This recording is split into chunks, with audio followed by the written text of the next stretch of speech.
Hi, my name is Nicolas Romero, and this is my 1963 Chevrolet Bel Air.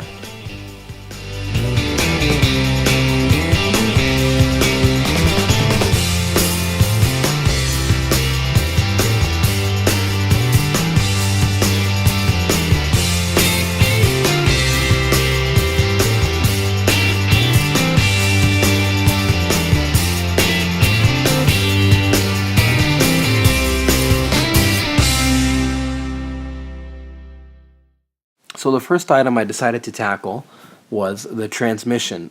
Now mind you, I did not have any prior experience working on a transmission before, but I figured that this was the most complex aspect of the car, and if I could build this with relative ease, then the rest of the car would be fun for me. And so I replaced all the gaskets, all the seals, and I didn't have any of the specialty tools that a lot of people recommended to rebuild the transmission, so I had to fabricate them myself. And sometimes they wouldn't work the first time I tried them, so I would revise them and build them a second, sometimes a third time in order for them to work, but at the end of the day, it got the job done.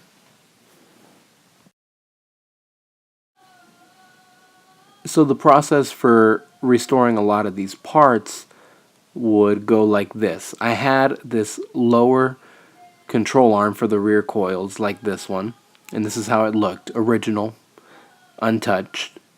And I would wire wheel it, I would grind it, I'd sand it down, basically so that I had a smooth surface to work with. Sometimes I would go down to the metal. People told me that that was unnecessary, but I figured I have to go the extra mile if I want my car to look good. And then once it was smooth, I would paint it with a base coat, and sometimes I would throw a clear coat over it depending on the application of the part.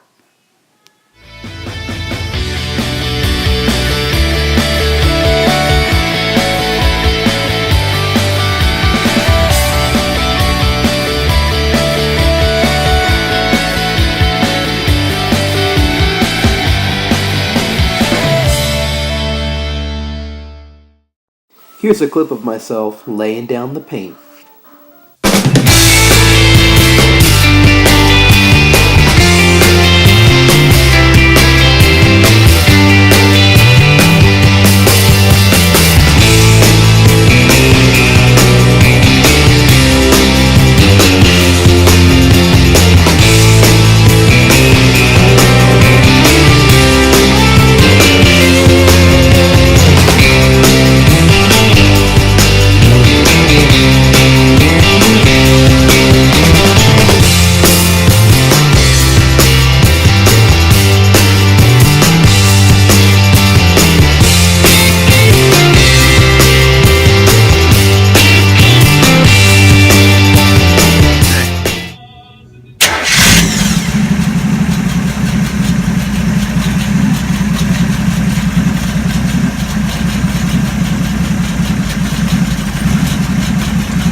If you were listening closely in the prior clip, you may have noticed that the exhaust had two distinct sounds, one that was a lot more quiet and soft, and another that was a lot more loud and aggressive. And the reason for this is because I installed a cutout that would bypass the muffler and just be coming straight off of the head pipe.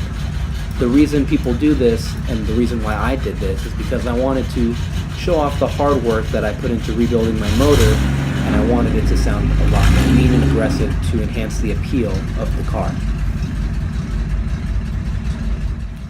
So there you have it, my 63 Chevrolet Bel Air. The car that I refer to as the Crystal Blue Persuasion, as an ode to the Tommy James and the Shondells song, and to the paint job of my car, which I would say is rather impressive considering that I have not had any experience in painting a car prior to this one. The Bel Air has been about a 2-year project thus far, and it's not 100% complete, but it is mechanically sound, it's ready to drive, and I'm very pleased with the time and effort that I've put into this car because the product of it really does show.